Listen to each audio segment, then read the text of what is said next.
మీ traffic challans pending లో ఉన్నాయా? ఒకే రోజులో క్లియర్ చేసుకోవడానికి మీకు గోల్డెన్ ఛాన్స్ వచ్చింది. సెప్టెంబర్ 13, 2025 నేషనల్ లోక్ అదాలత్ రాబోతుంది. తెలంగాణ అండ్ హైదరాబాద్ లోని కోర్ట్స్ ఉదయం 10 నుంచి మధ్యాహ్నం 4 వరకు ఓపెన్ ఉంటాయి. ఇది మీ పెండింగ్ చలాన్స్ ని సెటిల్ చేసుకోవడానికి ఒక పర్ఫెక్ట్ టైం. ఇది ఎందుకు ఉపయోగపడుతుందంటే మీ దగ్గర అన్పెయిడ్ చలాన్స్ కనుక ఉంటే దానివల్ల లైసెన్స్ రెన్యువల్ ఆగిపోవచ్చు, వెహికల్ రిజిస్ట్రేషన్ బ్లాక్ అవ్వచ్చు, పెనాల్టీ కూడా పెరగచ్చు. కానీ లోక్ అదాలత్ లో మీరు చాలా చలాన్స్ ఒకేసారి తగ్గింపుతో క్లియర్ చేసుకోవచ్చు. No long delays, no tension. ఇవి కేవలం చిన్న అఫెన్సెస్ కి మాత్రమే సెటిల్ అవుతాయి. లైక్ హెల్మెట్ లేకపోవడం, సీట్ బెల్ట్ లేకపోవడం, parking violations, pollution certificate issues. కానీ serious issues like drunk and drives, hit and run ఇవి లోక్ అదాలత్ లో కవర్ కావు.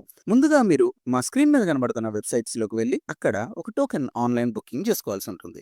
లేదా మీ దగ్గర ఉన్న కోర్టు గానీ డిఎల్ఎస్ఏ ఆఫీస్ గానీ వెళ్ళండి. లోక్ అదాలత్ రోజున మీరు ఏమేమి తీసుకెళ్లాలంటే చలాన్ యొక్క slips, RC, licence, ID proof తీసుకెళ్లాల్సి ఉంటుంది. అండ్ మీరు బుక్ చేసుకున్న టైం కంటే కొంచెం ముందుగానే వెళ్ళండి, ఎందుకన్నా మంచిది. అక్కడ మీకు సెటిల్ అయిపోయిన తర్వాత మీకు అవార్డ్ ఫైనల్ అవుతుంది. పెండింగ్ చలాన్స్ అన్ని క్లియర్ అవుతాయి. కోర్ట్ ఫీజు కూడా రిఫండ్ అయ్యే ఛాన్స్ ఉంది. ఇప్పుడే వెంటనే మీ చలాన్స్ చెక్ చేసుకోండి. అండ్ మెయిన్లీ మీకు వాట్సాప్ లో వచ్చే ఏ లింక్స్ మీద కూడా మీరు క్లిక్ చేయకండి. ఇది సెప్టెంబర్ 13 అండ్ కొన్ని చోట్ల 14th కూడా లోక్ అదాలత్ లో మీ చలాన్స్ ని క్లియర్ చేసుకోవచ్చు. ఈ ఛాన్స్ మిస్ చేసుకోకండి. సేఫ్ గా డ్రైవ్ చేయండి. దీనికి సంబంధించిన లింక్స్ అన్ని కూడా డిస్క్రిప్షన్ లో ఇవ్వడం జరిగింది. సో మీరు అక్కడికి వెళ్ళి ఆ ఛానల్ లింక్స్ లోకి వెళ్ళి మీ చలాన్స్ ని చెక్ చేసుకోవచ్చు. అక్కడ మీ టోకెన్స్ బుక్ చేసుకోవచ్చు. మరిన్ని ఇన్ఫర్మేటివ్ వీడియోస్ కోసం మా ఛానల్ ని సబ్స్క్రైబ్ చేసుకోండి. అలానే ఈ వీడియో నచ్చితే వీడియోని లైక్ చేయండి. ఎవరెవరికి అవసరం ఈ వీడియోని వాళ్ళకి షేర్ చేయండి.